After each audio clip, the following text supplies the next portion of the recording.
இன்சொல் அமுது வழங்குபவர் தா. ராமலிங்கம் அவர்கள்.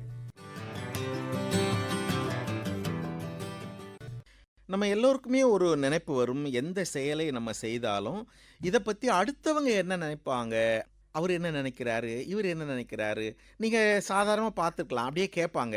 நான் இப்படி சொன்னனே, அதுக்கு அவர் என்ன சொன்னார், நான் இப்படி செய்துட்டேனே, அவர் என்ன நினைச்சார். இந்த கருத்து நியாயமானதா? இது நமக்கு எந்த விதத்திலாவது பயன் தருமா அப்படின்னு கொஞ்சம் யோசித்து பார்த்தா அது பயன் தராது.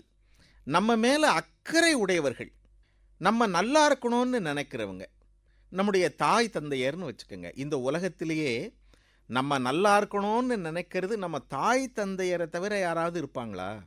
தங்களுடைய அனைத்து வருமானமும் அனைத்து உழைப்பும் தங்களுடைய வாழ்க்கையும் போனாலும் பிள்ளை நல்லா இருக்கணும்னு நினைக்கிறது அம்மா அப்பா தான். அப்போ தாய் தந்தையருடைய கருத்தை நாம் மதிக்க வேண்டும். அவங்க என்ன சொல்கிறாங்கன்றதை நினைக்கணும்.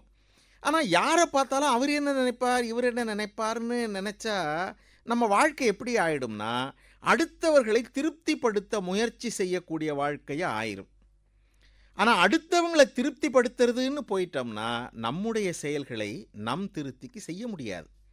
காரணம் என்னன்னா, 3 பேர் நம்முடைய செயலை பார்த்தா 3 பேர் 3 விதமாக சொல்லுவார்கள். 3 பேரையும் திருப்திப்படுத்த முடியாது. நீங்கள் பட்டினத்தார் வாழ்க்கையில் நடந்ததாக ஒரு செய்தியை சொல்லுவாங்க. எவ்வளவு நல்ல செய்தி பாருங்கள். எல்லாவற்றையும் வாழ்க்கையிலே துறந்து எதுவுமே வேண்டாம், நான் துறவியாக போகிறேன்னு நினைத்த பட்டினத்தார் எல்லாவற்றையும் விட்டு விட்டு திருவொற்றியூரை நோக்கி நடந்து கொண்டிருக்கிறார்.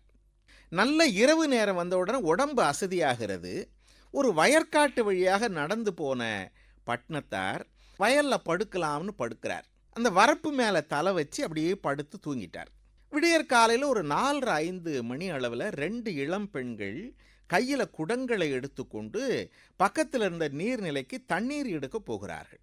அப்போ ஒரு பெண் பக்கத்தில் இருக்கிட்ட சொன்னால், எப்போ பாருமா இந்த பட்டினத்து செட்டியாரை பாருங்க, இவர் எவ்வளவோ பணம் வைத்திருந்தார், எல்லா செல்வத்தையும் உதறிவிட்டார், எதுவுமே நிலையற்றது, எதுவுமே வேண்டாம்னு சொல்லி சாமியாரா போய் இப்படி வெறும் தரையில் படுத்திருக்கிறாரே, எவ்வளோ பெரிய துறவின்னு ஒரு பெண் சொன்னாள்.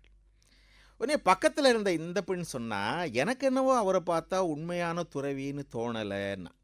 ஏண்டி எப்படி சொல்கிறேன்னு அவ கேட்டா. அதுக்கு இவ சொன்னா, எல்லாத்தையும் திறந்தாருன்னு சொன்னியே, தலைக்கு உயரம் வேணுன்ற சுகத்தை திறந்தாரா பாத்தியா? வரப்பு மேலே தானே தலை வச்சு படுத்துட்ருக்காரு, இவர் என்ன துறவின்னா. இப்போ இவங்க 2 பேரும் போயிட்டாங்க. பட்டினத்தார் காதில் இது விழுது. ஆஹா, அந்த பெண் எவ்வளோ சரியாக கருத்தை சொன்னான்னுட்டு தலைக்கு வரப்பில் இருந்ததை எடுத்துகிட்டு வெறுந்தரையில் கட்டாந்தரையில் படுத்து கிடக்கிறார். இப்போ தண்ணி எடுத்துகிட்டு பெண் திரும்புகிறாங்க இல்லையா? இப்போ முதற் பெண் சொன்னால், அடி பாவி பாரு, அவர் ஏதோ வரப்பு மேலே தலை வச்சாது படுத்துட்டு இருந்தார், நீ சொன்னது காதில் விழுந்ததுனால அதையும் வேணான்னு துறந்துட்டார், எவ்வளோ உண்மையான துறவி பாருன்னா. அதுக்கு அந்த பொண்ணு சொன்னால், எனக்கு இப்போ தான் அவர் மேலே இன்னும் சந்தேகம் வருது. எந்த நேரமும் சிவபெருமானை நினச்சிட்ருக்கிறத விட்டுட்டு தண்ணி எடுக்க போகிற பொண்ணுங்க பேசுகிறத ஒட்டு கேட்டுன்னு படுத்துருக்கிறாரே, இவர் என்ன துறவின்னாலாம். நீங்கள் நினச்சி பாருங்கள், அடுத்தவங்க சொல்கிறதுக்கெல்லாம் காது கொடுத்துக்கிட்டு இருந்தோம்னா எதுவுமே செய்ய முடியாது. நாம் செய்வது சரியா இல்லையா? பெரியவங்க சொன்னாங்க, மனச்சாட்சிக்கு பயந்து நட அப்படின்னாங்க. எது சரி என்று நமக்கு தோன்றுகிறதோ, அல்லது நம்மீது அக்கறை கொண்ட நம்முடைய ஆசிரியர், நம்முடைய பெற்றோர், நெருக்கமான நண்பர்கள் என்ன சொல்கிறாங்களோ அதை கேட்டு நடக்க வேண்டுமே தவிர, மற்றவங்க சொல்வதற்கெல்லாம் கவலைப்பட்டு கொண்டிருந்தால் எந்த செயலையும் நாம் செய்து முடிக்க முடியாது என்பதை புரிந்து கொள்ள வேண்டும். இன்சொல் அமுது வழங்கியவர் த. ராமலிங்கம் அவர்கள்.